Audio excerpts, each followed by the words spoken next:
Gathered here together for the monthly meeting of the Board of Directors of the Chattanooga Industrial Development Board. It is Monday, January 6th. Happy New Year to everyone. I've got quite a full agenda this morning, so I will note that the meeting's been called to order and confirm that we do have a quorum present. This meeting was duly advertised. Members, in your package, you've got the minutes of our December 2nd, 2024 monthly meeting that I'll invite you to review and let me know if you have any questions or things we need to address. At your leisure, I'll entertain a motion to approve. So move. Is there a second? All in favor, say aye. Aye. Any opposed? That motion carries. At this time, I'll be happy to recognize any persons from the community who wish to address this board on any topic. Please come to the podium.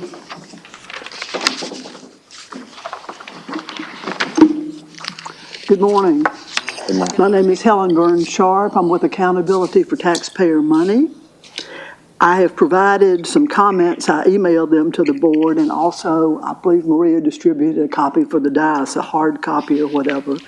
And I had seen on the agenda that you were going to discuss there was an economic development educational session, and last month's meeting said one of the things that would be covered would be the pilot policies.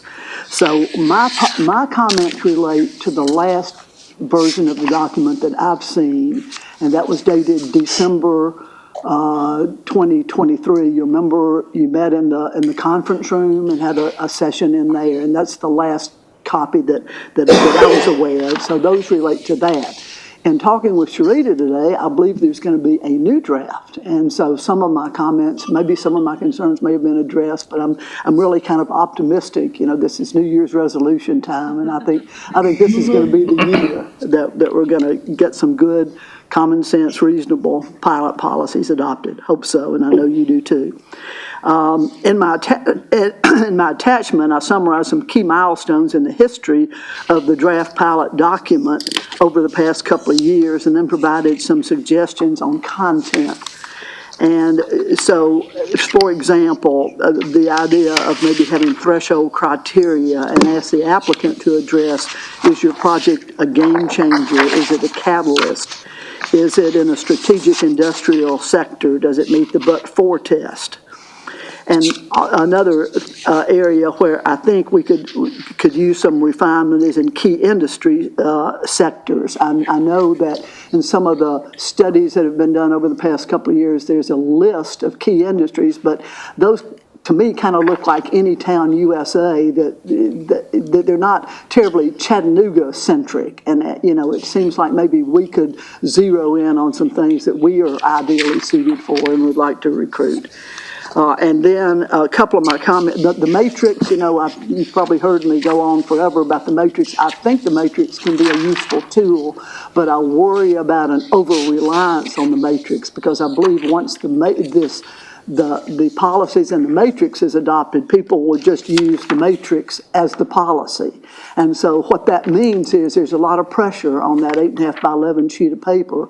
And so when you say something like bonus points for brownfields, how do you define what a brownfield is? You know, anybody can say, well, I have a brownfield, but, you know, it has to meet certain requirements. So that's my concern about the over-reliance on the matrix. A useful tool, but I don't think it does it totally.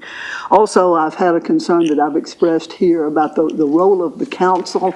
I really believe as elected officials and accountable, and the ones that vote on budgets, and remember that pilots affect the budgets because it means, you know, we're not collecting revenue. So it is part of, I think, the budget process. And the policy we've had in place for the past couple of years is it goes to the council and they review it and then do a resolution saying they think it's in the best interest of the city, and then it comes to you. And at least in the December 2023 draft, that was eliminated for most pilots. So I think that needs to be restored. I believe the council should continue to have a role in this. And the role of the chamber, I'm a big fan of our chamber, and I think they're an indispensable part of our economic development process. But it kind of was looking to me like we were kind of turning over the car keys to the chamber, and just sort of the city was kind of reducing its role in economic development and giving the chamber a greater role, when the chamber has always said that their role is to try to administer whatever policies the elected officials establish. So I think that needs some work, and I'm sure there'll be some good discussion on that. So as I said, I'm optimistic about 2025. Thank you all for your service. And I want to thank Sharita and Jermaine for the work they're doing, I think. And so I look forward to hearing your presentation today. Thank you. Thank you, Ms. Sharp. Anyone else wish to address this board? If not, Eleanor, I'll invite you to come and present a finance report if you're ready.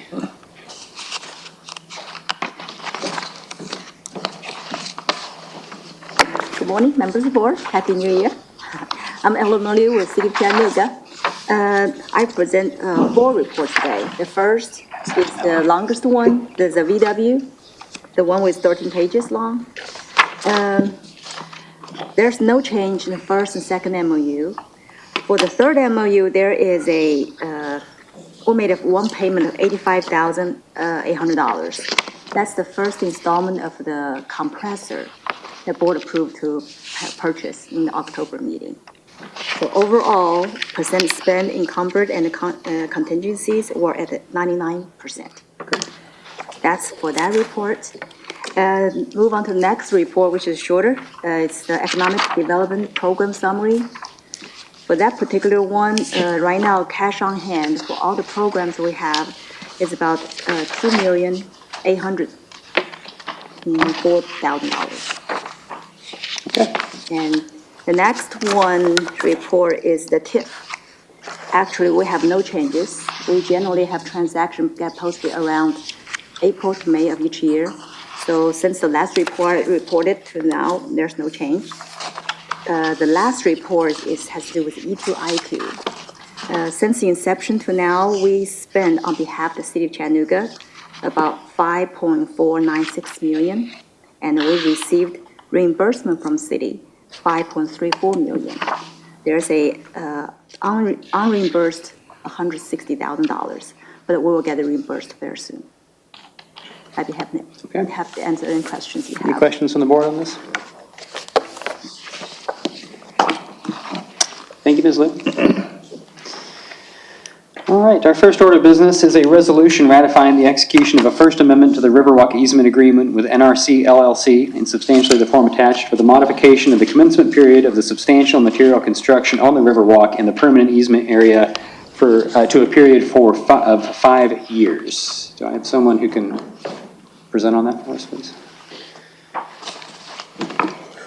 Good morning. Good morning and Happy New Year to you. Jermaine Freeman from Mayor Kelly's office. As part of the original TIF agreement that we did for the North Access Road TIF district area, the developer in that transaction pledged an area along one of their riverfront parcels for a future greenway. This gives us an opportunity to extend that time period for the greenway to be built. So it is our hope that we can, within the next couple of years, get a greenway built and a conservation easement along on the. And of course, this is for those of you who don't know. This is the north side of the river. So this is on the opposite side on the Hickson side of the Tennessee River. So if you were to go across the Tennessee River, across the C.B. Robinson Bridge and DuPont Parkway, this is sort of the area directly to the right that is riverfront property. And so there's property over there that sort of is in different hands. There's property that's owned by the city, where many of you know we have the North River soccer fields.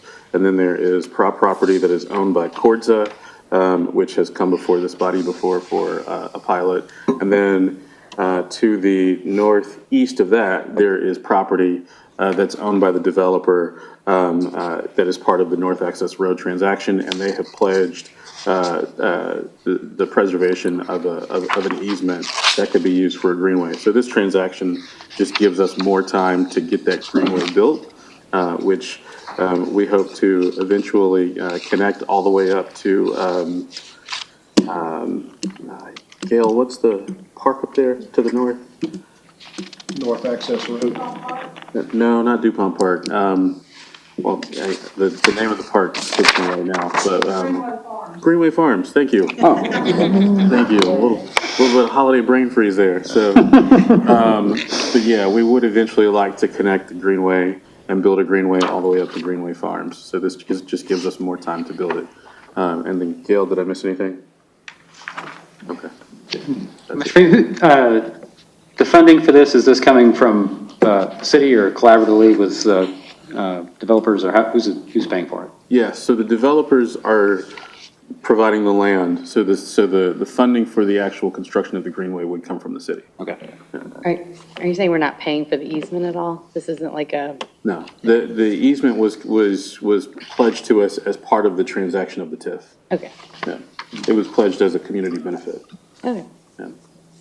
And Jermaine, I actually had a copy of a map made this morning here. We can have it as part of the minutes that will show where the location will be. And this merely extends the time period for an additional 5 years to complete all that, correct? Correct. Okay, so Was there any added consideration for the extension of the easement? What do you mean? I mean, did the city pay anything for it? No. They, as the developers, are excited for the opportunity to see the easement and to see a future Greenway built. So no, there is no additional cost to the city or to the IDB for the extension of the construction period for the easement. that's specifically referenced in the tax increment financing agreement, so we don't have any additional costs. Okay. More questions about this from anyone? If not, I'll be happy to hear a motion to approve this resolution. Motion. Is there a second? Second. All in favor, say aye. Aye. Any opposed? The resolution passes. Thank you, Mr. Freeman. Item number 7, our main event. Ms. Allen and Mr. Myers have educational session. Good morning, Board. Sharita Allen, Senior Advisor for Economic and Workforce Development, and I do have a presentation. We'll pull that one up. And so this will be a refresher from the previous meeting where we covered 2 economic development slides. We expanded upon that one, so I think we are good to go. Perfect. So what we wanted to do was provide just an overview of the landscape for economic and workforce development as it impacts the city. So looking at the state of Tennessee, obviously we have the state of Tennessee Department of Education, Department of Economic and Community Development, and then the Department of Labor and Workforce Development. At the state level, and I know this having worked for the state for the past 2 years, so Department of Education, ECD, and then Labor and Workforce Development are all in collaboration on targeted industries for the state of Tennessee. Obviously, there are other agencies that also come into play, and departments, and we won't go into all of those, but these are sort of the 3 that impact us when it comes to setting the strategy and the framework for economic development as it relates to targeted industries. And then when you look down, we have County Commission, City Council, Industrial Development Board, and the Local Workforce Board. Those are the key players in our region when it comes to economic and workforce development. And so obviously when we're looking at City and County Commission, how those feed up is when ECD has a state level project that's targeted industry and it's looking for a local match, that local match is going to come from County Commission, City Council, and then the IDB filters into that as well. So sometimes we'll have projects that come before either of the boards and it's the local match for a state incentive, and that's how that flows.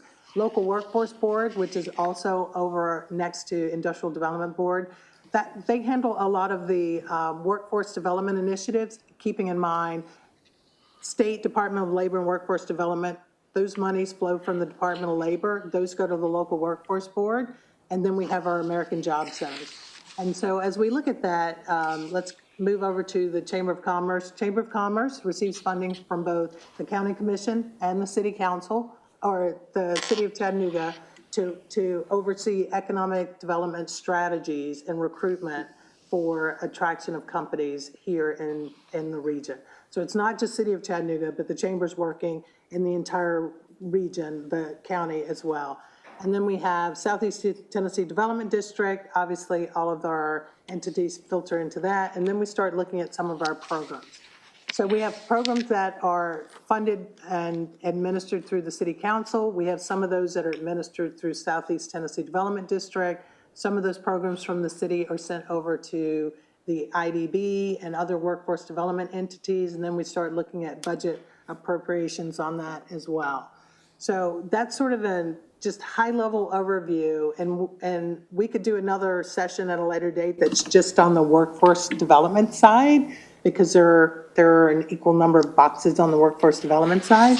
But this is just sort of how the targeted industries flow and how the programs roll up to the different entities. Industrial Development Board, and so if we go back, there's a direct line from the state of Tennessee to the Industrial Development Board. The IDB has powers through the state code, and this is where those are. And so we discussed this a little last time. When you look at section 7-53-302, the A, those are the ones that we utilize most often here at this board. And so it's everything from the ability of this board to authorize the use of the funds that it has under its control. It's the ability to issue bonds, it's borrowing monies, it's entering into loan agreements, all of those other things. And then if you look at the last one, 12, employee and pay compensation, there are IDBs in the state of Tennessee that have their own staff. They use some of their fees to pay for staff. And those staffers could be economists, they could be fiscal analysts, they could be accountants. Whatever role the IDB feels it needs, it could hire staff to do that through the funds that it has available to it.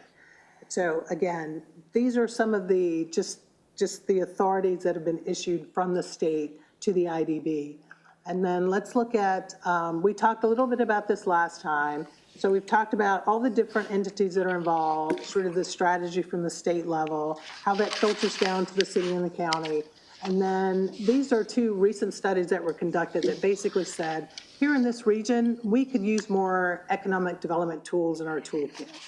And so there's a MARC study that was funded, again, looking at capital funding for mid-sized cities and counties, which basically identified sort of what Chattanooga needed to do moving forward to expand its economic development toolkit.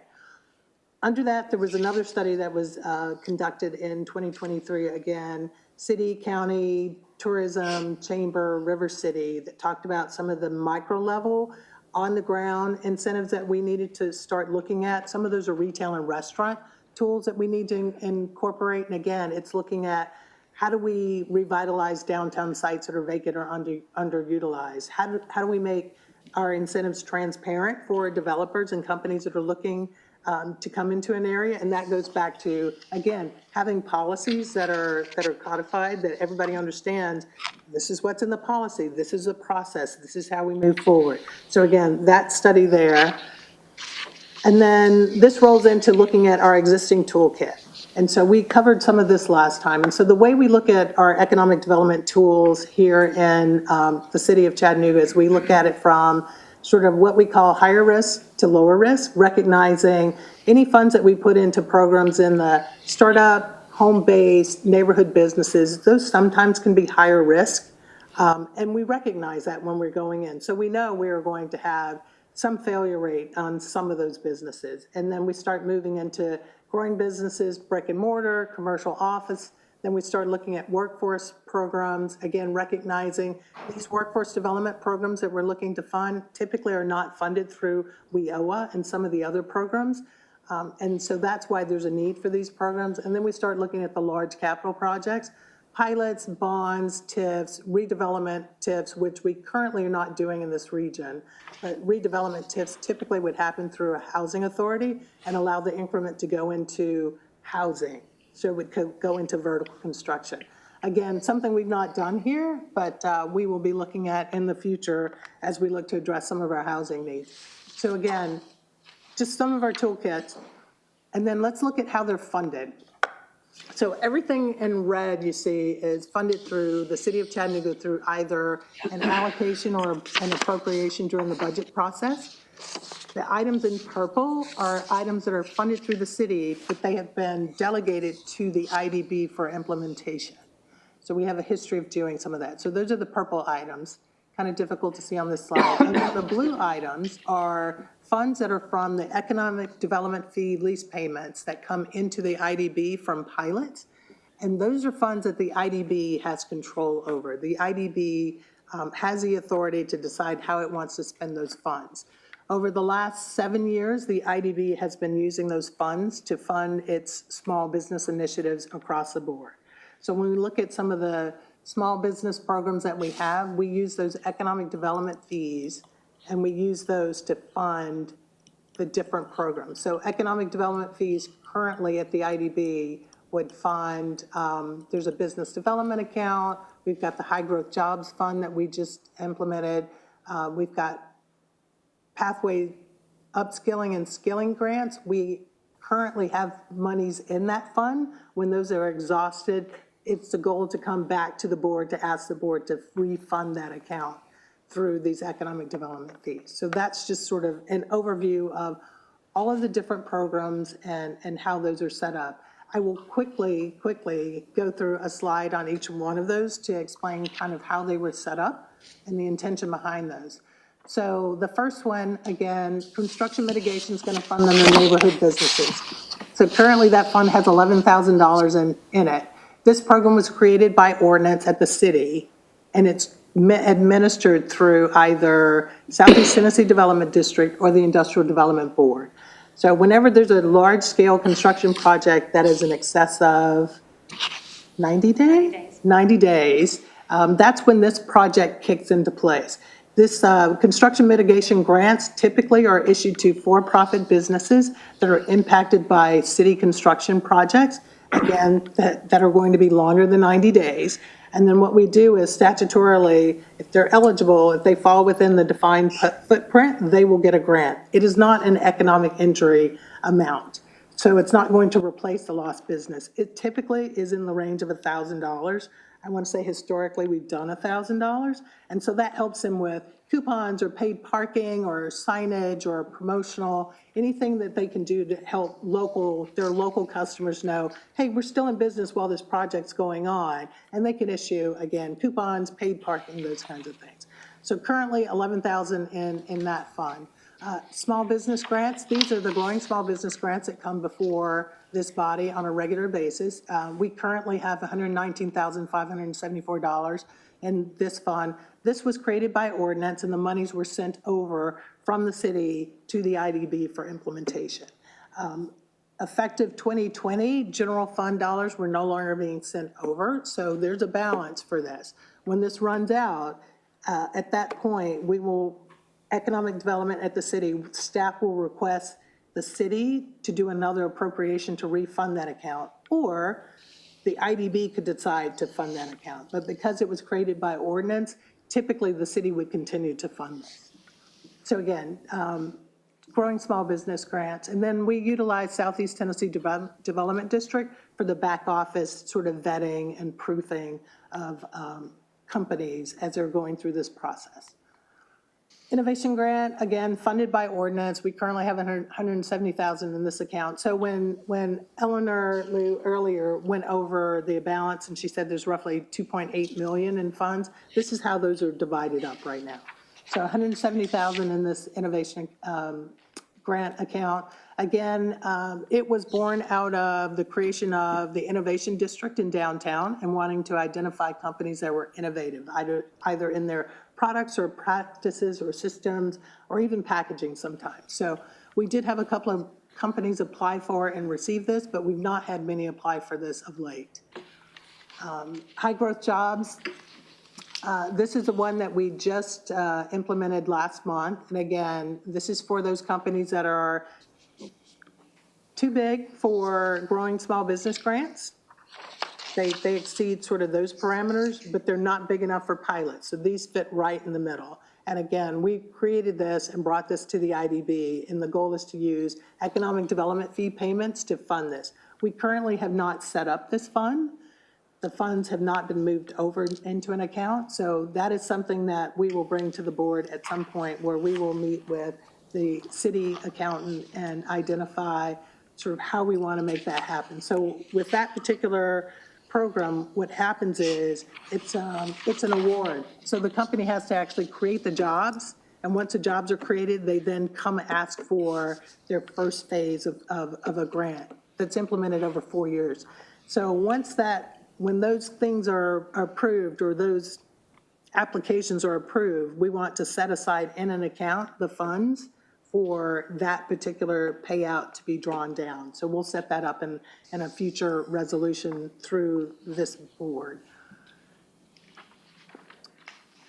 Renewing Chattanooga, this fund was created by the IDB. It was used for a grocery store in an underserved area to help with signage.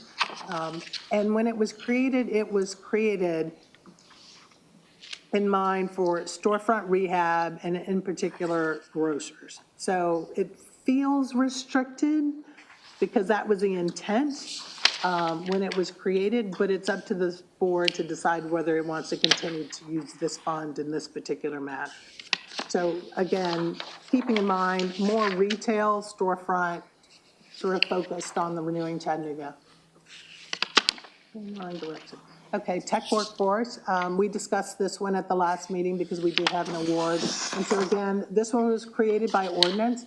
It is restricted. It can only be used for tech workforce development and tech companies. And this gives you sort of an idea of the implementation. You know, we've worked with the Chamber, Enterprise Center.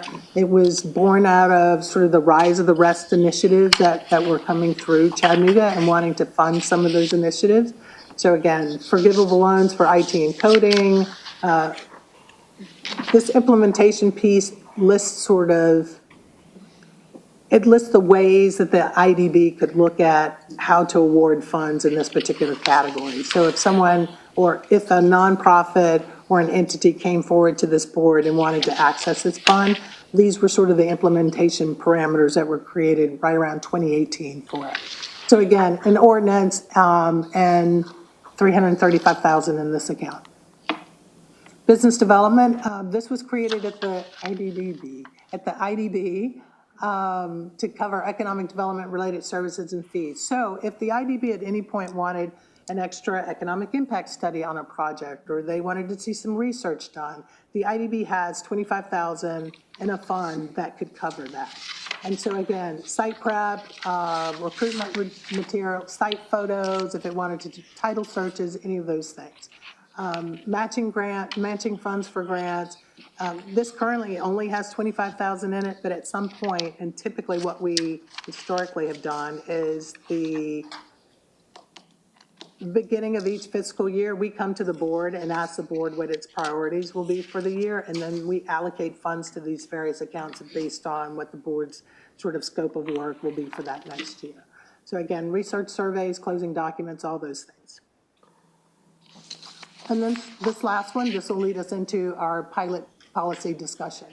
So pilot economic development fees. And so these were negotiated during the Burke administration in partnership with the city and county to provide a funding stream for economic development initiatives. So again, rather than have all of the economic development initiatives sort of coming out of the city, they were moved over to the county and they are funded by these particular fees. So we currently have $2,617,662 in this account. We use this account, or this fund, to fund all of our other small business initiatives, keeping in mind they currently have balances. But at some point, what we'd like to do is, for instance, say, growing small business, we anticipate we're giving out 20 grants in the next year. We anticipate the average grant is $15,000, or I think the max is 10. What we would do is come before the board and say, this year we would like to move money from fees over to small business to fund our efforts for this coming fiscal year. So we've not done that in the last couple of years. There was a time when we did that, and we'd like to get back to that so that we know July 1st of every year what our plan is for workforce and economic development through the IDB, and then fund those initiatives. And then we come back in June, we provide a report to see where we are against our goals and our plans. And so again, these funds could also be used for IDB-specific operations or needs. So keeping in mind the 2.6 million, while it funds the other programs, it could fund other needs of the Industrial Development Board as this board sees fit.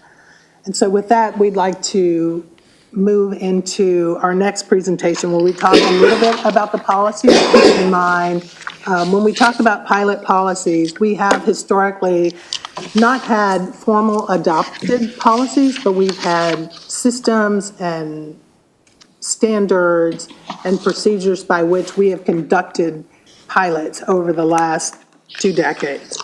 And so this is looking at those policies, making improvements to them, adding systems around them, and then adding templates. And so again, I think one of the things that we heard from ATM and some of the things we've incorporated between ATM and Caleb is looking at, having pilot policies that are very clear, having an application that answers all of our questions on the front end, having a matrix that's very clear and understands and prioritizes kind of where we are as a city in the economy, recognizing there was a time when we wanted lots of jobs, high growth, and then there's a time where we're looking only for large-scale manufacturing. Well, the economy's shifted. We're now looking at more office jobs. We're looking at higher wage jobs. We're looking at companies that have less capital investment, but higher wages. And so the point system in the matrix has changed just a little bit.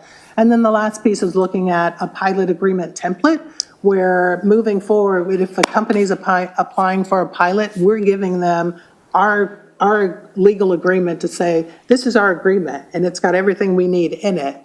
Take a look at it. If you want to make any changes, redline it. But keep in mind, this is our starting point, as opposed to a company coming to us with their own agreement, and then we're having to modify it to make it work for us. So we're much more proactive moving forward as we look at these pilots, and they're a little tougher, and we've had some pushback. And so I think Adam's going to present just a high-level overview of it, and then tomorrow we will have an Economic Development Committee meeting with the City Council where we go over the actual legal policies with them and all the accompanying attachments, recognizing we're probably on version 17 of that. So Adam, if you'll take over. Oh, questions? I'm sorry. Yeah. Questions? Ms. Allen, I understood you say earlier that some other industrial development boards have staff. Who does in Tennessee? Oh.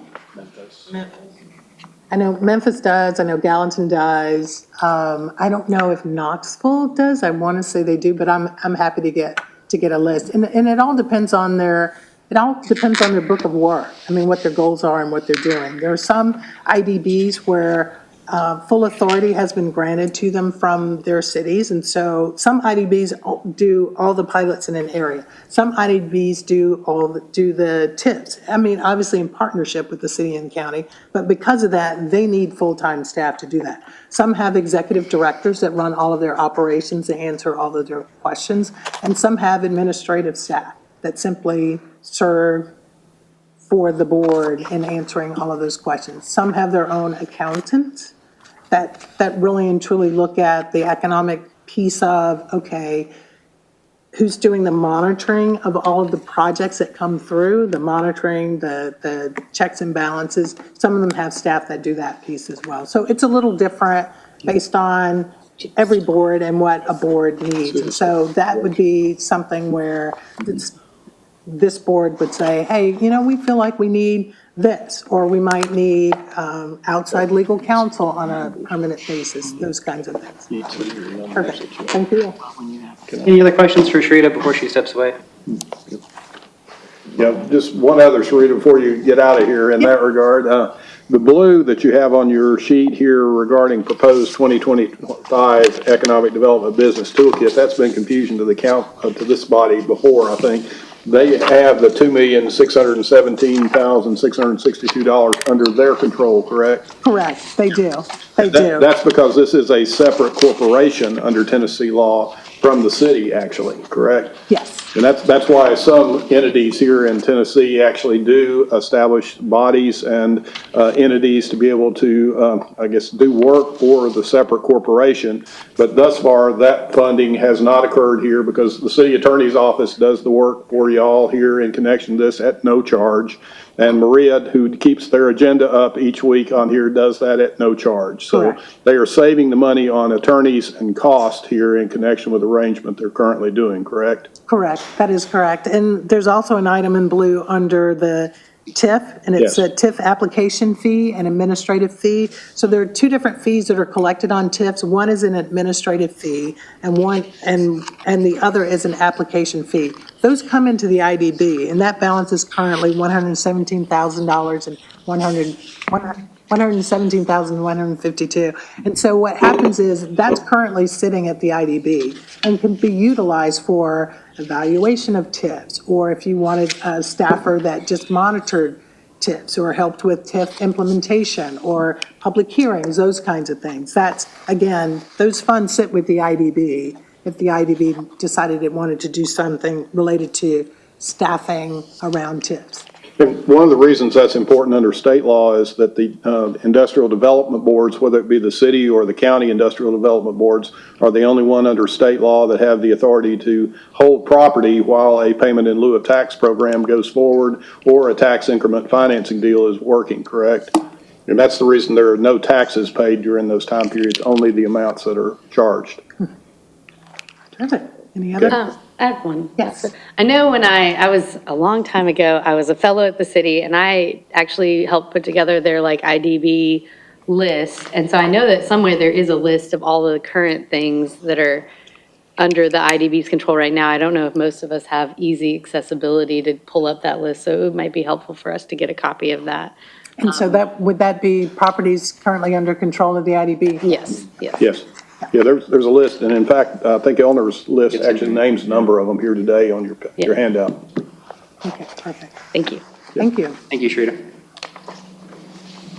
Good morning, everyone. My name is Adam Myers. I'm the Vice President of Economic Development for the Chattanooga Area Chamber, and we have been working for a long time in partnership with City, with their advice and counsel on helping bring pilot policies forward. And we're at the stage now where we are able to present pilot policies, which we will be doing, as Ms. Allen stated earlier, tomorrow to City Council. So what we just wanted to give you today was just a brief overview of kind of an outline of what's going to be included in those policies. Some of this information you have seen before, but after taking recommendations not only from this board, but also hearing feedback from City Council members as we've gone through this process, at least for me over the past year, we have had some updates on those policies and what we are looking at.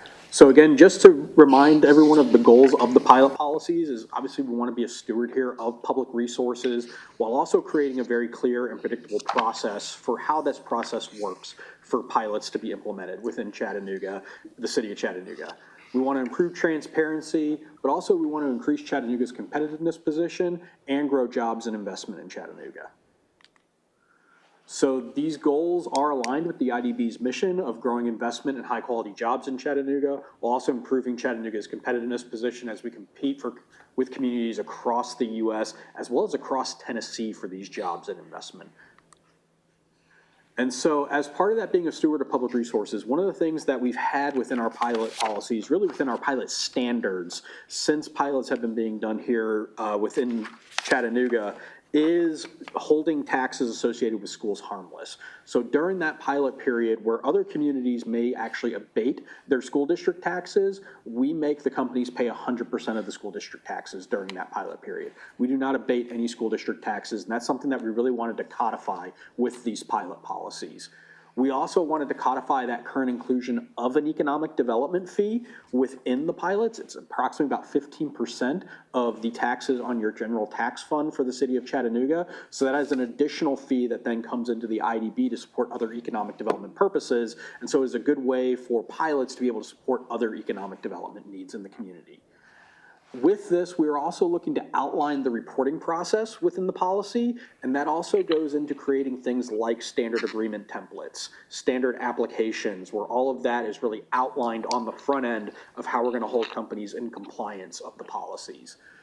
We also implement a conflict of interest requirement, and we require an economic impact analysis prior to approval. That is an economic impact analysis that historically has been done through Younger and Associates. They are a third-party economist firm based here in Tennessee, have done a lot of economic impact analyses across the entire state of Tennessee for various projects, including pilots and TIFs, and that is actually something that the chamber will continue to pay for. So that does not come out of the IDB fees, that does not come out of any of the pilot fees. That is something the chamber third-party independently pays for as part of this process. And that's part of our contract with the city and the county to be able to provide that type of service and pay for that.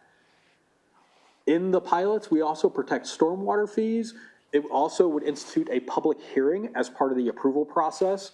And it requires an affidavit stating that the project would not happen in Chattanooga for the incentive. That's one of the evaluation criteria of any economic development tool and incentive, is that you're looking to incentivize companies that don't have to do this project here. That but for this incentive, they would go someplace else, whether that would be Huntsville or Charlotte or Greenville, South Carolina, some of our very common competitors for economic development projects. Those are projects that we want to incentivize to be able to come here, because without that incentive, they would likely not be here. So going back to the clear and predictable process, the pilot policies as outlined right now will define eligible projects and minimum thresholds. Companies will need to create at least 100 new full-time jobs.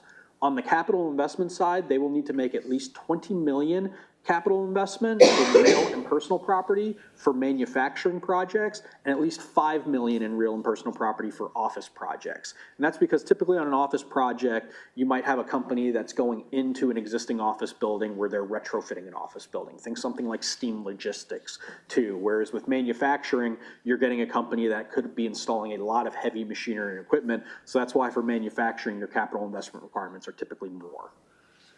And then we are focused on specific industry sectors. What I will point out on here, because we'll go into a future slide that really outlines some target industry sectors that are based on the chamber strategic plan, but really across the state, pilots are typically used for manufacturing, office, distribution, and really non-retail commercial projects. Our target industry sectors are really more geared towards the manufacturing and the office project. And then for the minimum wage, the projects must meet at least 80% of Hamilton County's average annual wage. What you will see in the matrix is if they are not at least 100% of the average wage, they will lose points when they are being evaluated for their term of a pilot.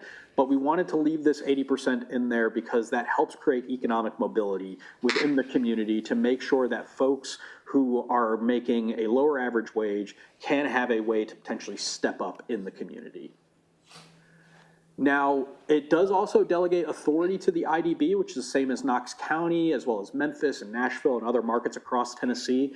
What we've added, though, is that this delegation only applies for the target industries as outlined in our strategic plan, but also done in partnership, which that strategic plan was done in partnership with the city of Chattanooga and Hamilton County, or it's a target industry as defined by the state of Tennessee's Department of Economic Community Development. And the reason why we added the state in there is because sometimes the state, for some of their tools, especially some of their higher level tools, they will require a pilot on top of that in order for the tool to be used, because the money will often flow down through the local community too. So, and that is listed on their website as well. And then it codifies the percentages of the pilot. In year one, it is 100% abatement on that general revenue fund. Year two, 75%. Year three, 60%. And years 4 and beyond, it's 50%. And it is typical to note that typically with a pilot, you're abating the taxes that you don't currently have. So I typically don't look at it as necessarily a loss of revenue, because you're not collecting on that revenue currently.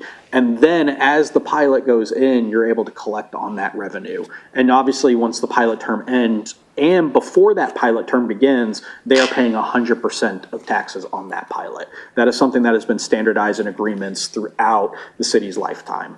So, for example, if a company says, we're going to start our pilot in this year, but meanwhile they've been ramping up before those years, they are being taxed in those earlier years. So it does codify the number of years based on the pilot, based on job creation, wages, capital investment, location in disadvantaged areas, leadership in the community, as well as environmental commitments.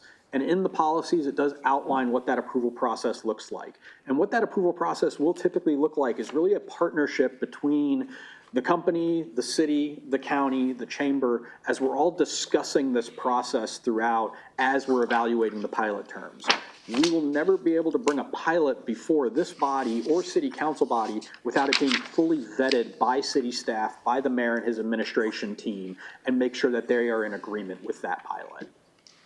And then this also provides flexibility for projects that do not meet the policy or are seeking a pilot term longer than 10 years. They would have to go back through city council for that process for approval. So really that delegation of IDB authority limits the amount of pilots that you would approve without city council delegation, and that is pilots that are only 10 years or lower. And that typically means that their capital investment thresholds based on the matrix are really only ranging up to about 150 million. So we've had some projects, like a project that we'll be bringing forward here tomorrow to city council that's in the billion. That one would always go through city council for approval because it is such a high value from that pilot standpoint. So this is the evaluation matrix as it currently stands. As you see here, you are awarded points based on the number of jobs that you create, the average wages that the jobs will be at, the capital investment that you are looking to commit to, and then also some of these special bonus factors that are outlined in the pilot policies. Things like locating in specially designated economic development zones, whether that are federal zones like new market tax credits and opportunity zones, or state delegated zones, or even city delegated zones. And that is because typically those zones tend to be your more low to moderate income area zones where you want to see and focus economic development in. There also, we look at community benefit commitments and awarding points, local community cooperation, how you're going to actually partner with the community. And these are things that get answered during the application process that then go into the agreement to make sure that we're holding them to those accountability standards. And then lastly, on the minimum requirements here, projects must score at least 4 points or higher to be eligible. Again, the average wage for the projects must be no less than 80% of Hamilton County's most recent average wage, as reported by the Bureau of Labor Statistics, and that will get updated annually. So that's not something that, as this policy is set in stone this year, we're using the current average wage. Each year, that average wage would be updated. And then manufacturing projects, again, would have a capital investment no less than 20 million, and office projects, a capital investment of no less than 5 million. But across the board, companies would need to create at least 100 new jobs. These are the target industries as outlined in the Chamber Strategic Plan. As you can see here, you're looking at advanced manufacturing. That also includes electric vehicles, machinery manufacturing, outdoor products, and specialty food manufacturing. Professional services, which is where freight services come into play, headquarters, back office, creative media. Future technologies that are key industry growth sectors for Chattanooga that we're really going to be focused on marketing towards, like quantum technology, biomedical devices, clean technology, smart city technology, which we have other community assets geared towards. Think CoLab with their mobility and smart city technology accelerator programs. And then industrial design, engineering, and robotics, and as well as software and information technology. So while this may seem like a very large list, when you look at how many NAICS codes that are truly out there, this is actually a pretty self-confined list for Chattanooga. And then again, just a reminder of the state's target industries. These are listed under their industry pages on the Tennessee Department of Economic and Community Development's website. That is much more broader in terms of advanced manufacturing, aerospace and defense, applied and electrical, appliances and electrical manufacturing, automotive, chemicals, distribution logistics, food and beverage, healthcare and life sciences, headquarters finance and tech, and then rubber, ceramics, and glass. What I would note here again is that sometimes we would look at these because the state may be requiring that a pilot is part of the project. But just because there is a pilot does not mean that there has to also be taxes abated on that pilot. It could be a pilot where the company is paying 100% of the taxes, but it's because the money has to flow locally that the state will require that pilot be implemented. So this is really the target industries that for us as Chattanooga that we are really focused on marketing, trying to attract and recruit and trying to grow here. And again, from next steps in the process, we will be presenting the full policies to City Council at the Economic Development Committee session tomorrow on January 7th, and then seeking final approval for the new policies for City Council on January 14th. The other thing that I would say about the pilot policies and what we're asking from a city council standpoint on that delegation to the IDB is that we are also putting a term limit on that delegation of a 5-year period. And that is typically because we do a 5-year strategic plan every year as part of the chamber, where we can readdress things with the policies, see what is working, see what is not working, but also make sure that we put some boundaries on there for really that timeline that we're approving here. So I want to thank you all again for your time and patience with this. I know it has been a long process. I've heard about it since I've started here at the chamber. And like Ms. Burnsharp, I'm very optimistic that we will have policies here moving forward. Thanks, Adam. Stupid question, this might be for city staff.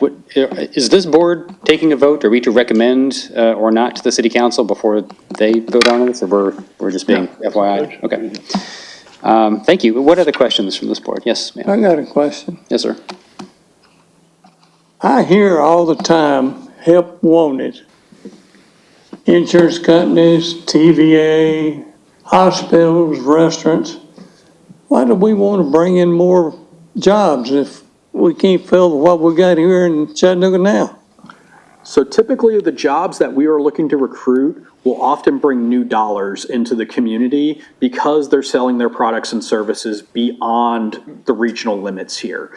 You know, thinking like manufacturing companies, whether that's a Volkswagen that's selling cars across the globe. You know, the Atlas can be sold everywhere. So it's bringing those new dollars in here that actually then supports local businesses, supports your healthcare systems, because people have those disposable incomes to be able to then spend at the restaurants, to be able to then spend at the retail. And ultimately, you want to have opportunities for everyone here, but it doesn't necessarily mean that you want to incentivize everyone throughout the community as well. So that's what, again, why we focus on the companies that don't have to be here, because they bring those extra dollars into the community that will then support other businesses to grow and expand. Yeah, I see signs all the time, help wanted. Yep. And the other thing I would say too, I mean, typically when you're increasing competition like that, you're also looking then to increase your wages in the community also. And that's something that bringing in new jobs will also help increase wages and increase that competition. Yes, ma'am. Back one slide, because I have a related question. I think it was back one more. This one? This one, yes, thank you. So I did have a question, because I kind of see a little bit of a gap here, and maybe this is just personal experience with folks that there are, because I think there are quite a few innovative businesses here, but there's like a gap, and when there's like a certain size that you can get to, and then there's a gap from getting bigger, I think, and it's not as interesting as, you know, an innovative company from out of town, so they don't get courted in the same way, and I don't know if they always have the same opportunities. So I'm just wondering if the chamber has like looked into what some policies or some programs could be that would then, I mean, for example, we bring all these companies here, but if we don't have a good food industry, if we don't have restaurants and places for those workers to go to, then, you know, how long will people stay here? And if they can go on, you know, virtually, they'll do that instead of coming to Chattanooga. So like, are there any efforts, or is there any thought on that, filling some of those gaps in with, you know, folks that are already here, businesses that are already here? So a lot of what the chamber focuses on, while we do tend to hear about, yes, we are here to recruit companies, a lot of our focus is on our existing industry. Typically about 80% of the jobs that are going to be created in any community comes from your existing industry. And a lot of the projects we've even presented here recently have been existing industry growth and expansion projects. Some of the things that you might be referencing are, hey, we want to have a really good restaurant here, we want to see things. Those are some other partners in the community, whether that's like River City Company, who's working on really the downtown core and trying to attract restaurants like that. There are also things that we do at the chamber to support from a membership standpoint that are more on our membership side, whether there's educational events, networking opportunities, be able to get businesses to really collaborate with each other, work together, and to make that awareness happen. But then also through the IDB, that's why the city has developed funds like the Growing Small Business Fund.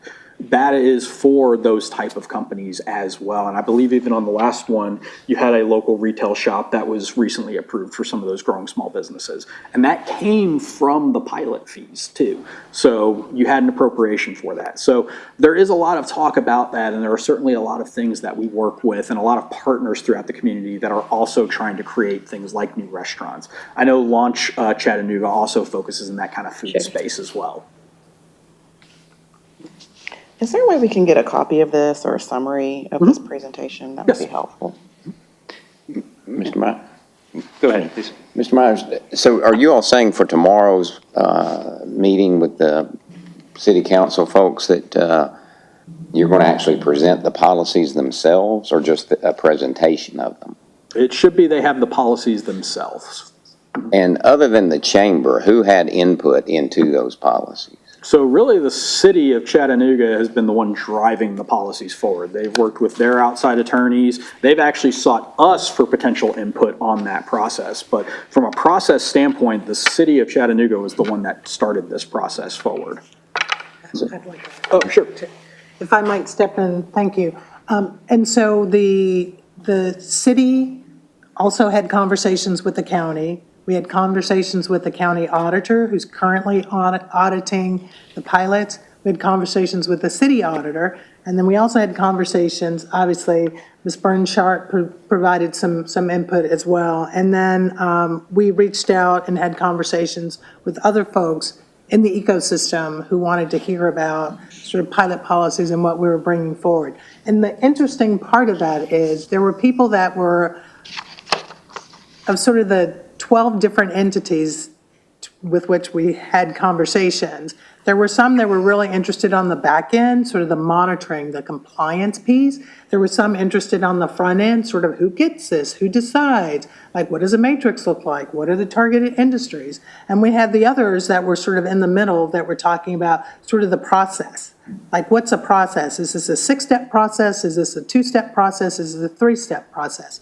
So we've had conversations with numerous folks, and I think our last count was maybe 14, that we had to go through and have those conversations around, you know, what does this look like? What does success look like for you for policies? And you know, we'd like to get that input from the IDB as well, keeping in mind this, we're starting with the city, and the city will then drive sort of the next steps. And it will be up to the city to decide, does the city keep the policies just for the city, or does the city decide to delegate? And then if it decides to delegate, what does that delegation look like? Recognizing we're requesting a sunset period on that delegation, so it's not in perpetuity. It can be revisited. Keeping in mind, even if the city adopts policies, they can be amended at any point. We've done that with TIF policies. When you look at the policies, they will remind you of TIF policies. That's what they look like. One of the things, speaking of the front end of this policy, it seems to me that I didn't hear or see anything talk about the construction, the jobs that go in, and the contractors that build these facilities. Is there any contemplation in what you all are going to present tomorrow about the construction type aspect of these facilities that are seeking the pilot funding? Oh, I do not believe we will. Can you slip back to the matrix slide, maybe? Thank you. Does this? So one of the things in the special factors, it does consider hiring of apprenticeships during the construction period as a special bonus factor. Typically, when you look at an economic impact analysis that we'll conduct with Younger and Associates, on each pilot, it will outline potential for construction jobs during that pilot. And where on here is the apprenticeship? Under the special factors, in the policies themselves, you'll see like employee benefits and apprenticeship programs. But in the policies themselves, it outlines a little bit on the construction apprenticeships. But from the matrix, I interpreted that as apprentice programs once the company's business is up and running. Yep.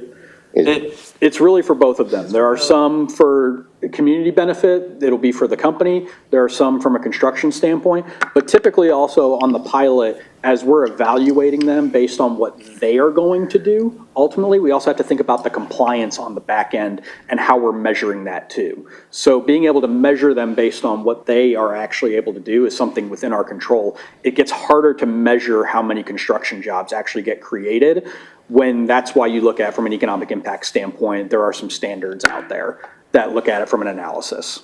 Well, I mean, Mr. Myers, I want you to know, I'm especially concerned, and I think some others are as well, as far as the jobs that go into these facilities. We're talking about a $20 million minimum capital investment, and that's a lot of jobs that go into building these type of facilities, and that employs a lot of people that I know you guys are concerned about in a general sense, and yet I don't see that there's any kind of points or any kind of things to say, hey, if you're going to put this, we're going to essentially approve this pilot and give you this kind of special funding, we want to at least see that there's the local construction people, we've heard as a body about welding and welders, the electricians, whether non-union or union, that they're given a fair shot. And that's a concern certainly that I have, because I think we don't have to have a perfect product up front, because like Ms. Allen said, we can always amend things. But at the same time, I think we're missing a huge opportunity here potentially if we don't address the contractors and the construction jobs and the hundreds, if not thousands of people in our community that depend on construction. Because we've heard from the likes of Volkswagen when they've come in here and they're wanting contractors, that we don't have people in certain areas that are equipped or trained enough to do certain jobs. And so a lot of those jobs at Volkswagen, I know well, went to outside of town contractors and employees and jobs for people that didn't live here. And I think that's an opportunity. If we don't address it, we're missing something, and I would hope you guys keep that in mind. One more question here. I have one last just note, because I'm not going to dig into it here, but I think just in the time that I've been here, I've noticed that we have, we do have some out-of-town companies that do come to apply for grants and things like that we have. But I've been a little concerned, and I know that we have someone on the board that really is concerned about veterans being able to apply for things. I'm concerned about women and minorities getting to own businesses here, and how, I did a study of the top, employers in Chattanooga, and 7 out of the 60-something were owned by women or run by women. And so it's concerning to me. And one thing I will take the homework on is, what are some things that we can put in place? What are some programs we can put in place to attract the kinds of businesses that we want to have and ensure people have those opportunities? But I just wanted to throw that note, because I think I'm going to bring it up in future meetings, and I didn't want it to be a surprise. So, but I thank you for the work that you do. And just this opens up, there's a lot of opportunities here that I think we could do if we look at what some other folks are doing and consider some other grants and programs. So thank you for the information. It was very helpful. You're welcome, thank you. And then we will make sure and incorporate your comments as we have our meeting tomorrow with City Council. So thank you for those. Any other comments or questions as relates to this? So do you all come back here after those meetings and do To adopt the policies. okay. So yeah, at that meeting, like a one-pager or something like of the policies bulleted out will be very helpful. Perfect. We'll provide that entire packet, yes, with a one-sheet overview. Great. Okay. Thank you guys very much. Thank you. Our agenda, excuse me. We've got 3 items for discussion. Under item number 8, first is an FYI. Chair needs to sign a notice of designation of allocation period under the Economic Impact Plan for the development of the North River Commerce Center Industrial Park and redevelopment of North Access Road. I assume, Jermaine, do you have further comment on that, maybe?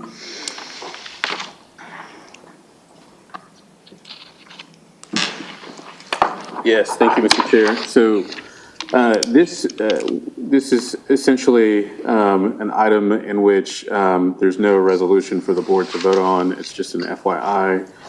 Essentially what we are doing is starting the 20-year allocation period for certain parcels within the TIF district for the North Access Road, North Commerce Center TIF. So that is a 20-year TIF. Under state law, you do have the ability to start the 20-year clock, if you will, or the 20-year allocation period on specific parcels at different times. And so what this is just an FYI to let the board know that we are starting the 20-year allocation period on certain parcels within the TIF district. Any questions on that? Makes sense. Items B and C, looks like we've got some debt obligation reports on a couple of notes related to the stadium development project. Do I have anyone from the staff wanting to provide those reports?